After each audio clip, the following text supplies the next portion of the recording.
Yo creo que el esfuerzo más grande que debemos de realizar, o incluso diría la asignatura que tenemos ahora mismo, es que todo esto de la reforma laboral, que nosotros aquí más o menos entendemos que son los recortes más brutales que se han dado en los últimos años, es traspasarlo a la gente de las empresas.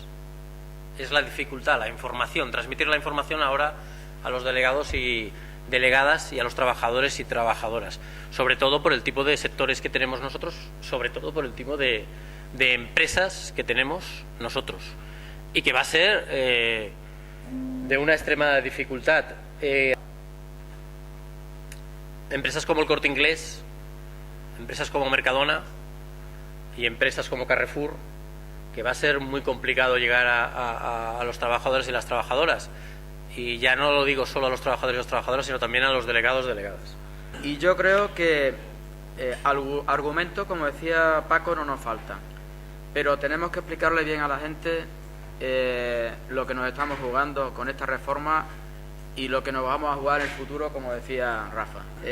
Yo creo que tenemos que hacer, como decía al principio, todo lo posible para que salga bien la huelga. Tenemos que explicarlo bien a los trabajadores. Yo creo que iremos conociendo de aquí a septiembre todos los cuadros sindicales cómo afecta, y explicarlo bien, porque yo sé que hay muchísimo desconocimiento entre los trabajadores, pero también entre los cuadros sindicales sobre la reforma. Nos jugamos mucho con este, es un pulso, nos jugamos mucho, no sabemos cómo, como decía Gaby, no sabemos el día después. El día después habrá que planteárselo, porque yo no sé si el panorama sindical puede cambiar con la situación actual. En cada uno de nuestros ámbitos, en nuestras ejecutivas, en las diferentes estructuras territoriales, ya venimos discutiendo y hemos visto la magnitud considerable de lo que significa esta reforma. Y hay algo que es imperdonable por la incoherencia y por lo que esto supone. Muchos de nosotros tenemos doble carné desde hace muchísimos años, tenemos militancia socialista, y algo hemos hecho para que estos señores que gobiernan hayan llegado al gobierno de este país y hayamos estructurado lo que es la política de progreso en la que creíamos. Y lo que no puede ser, y en este sentido creo que es la culpa del presidente del gobierno, porque es el presidente del gobierno, estas actuaciones espasmódicas donde hemos venido aguantando determinada situación de sostenimiento del tejido social de una manera férrea, lo cual le honra, y de la noche a la mañana, en función de los intereses internacionales, en función de quienes verdaderamente se averigua que mandan en el mundo, las agencias de calificación, que algo podían haber dicho y algo podían haber actuado con respecto a la prevención de la situación de la crisis. Es más, yo creo que se aprovechaban de la crisis. Pues tengan una influencia brutal sobre la democracia y sobre las elecciones y sobre los votantes. Al final, ¿de qué valen las elecciones? ¿De qué vale la democracia si verdaderamente los poderes fácticos en el terreno económico son los que determinan los cambios de las políticas de los gobiernos? Y esto es lo que está pasando aquí. Pero una política brutal, que ni tan siquiera, porque habría que decir, oiga, ¿cómo que le ha sorprendido la crisis? Nada de lo que está usted proponiendo aquí figuraba en su programa electoral. Está haciendo lo contrario. Y desde luego, cuando se actúa de esta manera, lo acaban pagando. Lo acaban pagando.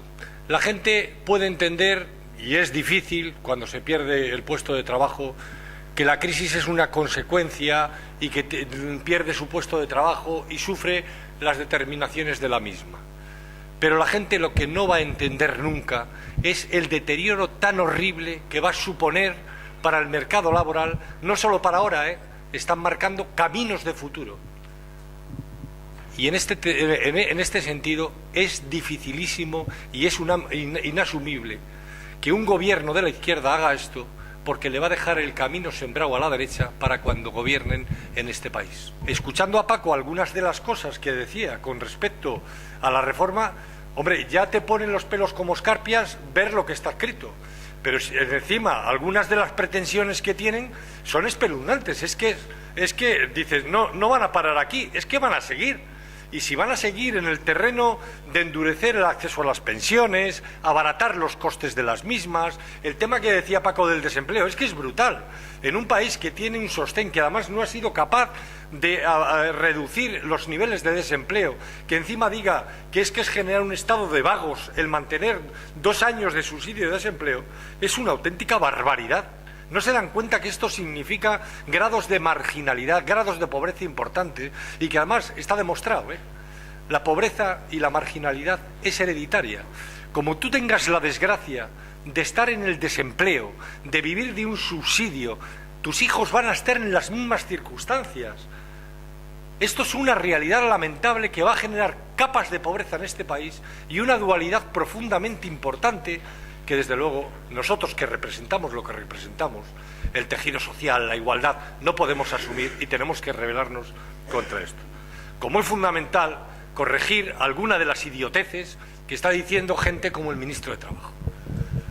¿Cómo es posible que un señor de estos nos falte al respeto diciendo yo no he hecho nunca ninguna huelga? O que diga cosas como que yo ya hace tiempo suscribí un fondo de pensiones, pero usted sabe lo que está diciendo, usted sabe para quién habla. Oiga, mire usted, los trabajadores a los que nosotros representamos, en la mayoría de los casos, se llevan a su casa 700 euros. Eso los que no están con contratos a tiempo parcial. 700 y 800 euros. ¿Qué trabajador de esos puede traer una cantidad económica de lo que cobra todos los meses para suscribir un fondo de pensiones? Pero ¿cómo se puede tener tan poca sensibilidad? ¿Cómo la política de gestos de un gobierno que tendría que ser proclive a los trabajadores puede ser tan lamentable, tan torpe, tan zafia como la que están planteando esta gente? Decir que creo que las movilizaciones están justificadas y que como están justificadas tenemos que seguir insistiendo. Es difícil articularlas, no nos engañemos, porque es verdad que también por abajo los trabajadores identifican a la UGT con las fuerzas de izquierdas y con el Partido Socialista, a comisiones de menor manera.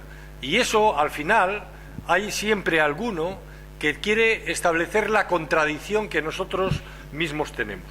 Pero en cualquiera de los casos yo creo que debemos de forzar la situación y que debemos de estar cargados de legitimidad, porque lo que estamos haciendo es defender a las trabajadoras y a los trabajadores de este país.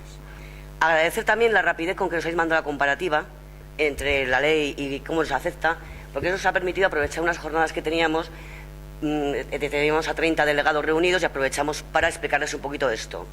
Y esto nos llevó a varias cosas. Lo primero, la gente desconocía que estaba ya en vigor. Lo segundo, algunos se piensa que eso está pactado y que no va a haber huelga. Entonces yo creo que tenemos una labor muy dura por delante, porque con la labor que está haciendo la prensa, de decir, solo se abarata el despido, la reformita, tal, que es lo que está viendo la prensa, tenemos que coger a los delegados y les tenemos que enseñar, que se aprendan este catecismo, que lo vayan repitiendo en sus empresas. Yo creo que tenemos que echarle mucha imaginación, tenemos que trabajar muy duro, nos va a costar, creo que es absolutamente prioritario, tenemos que hacer esta huelga y nos tiene que salir bien.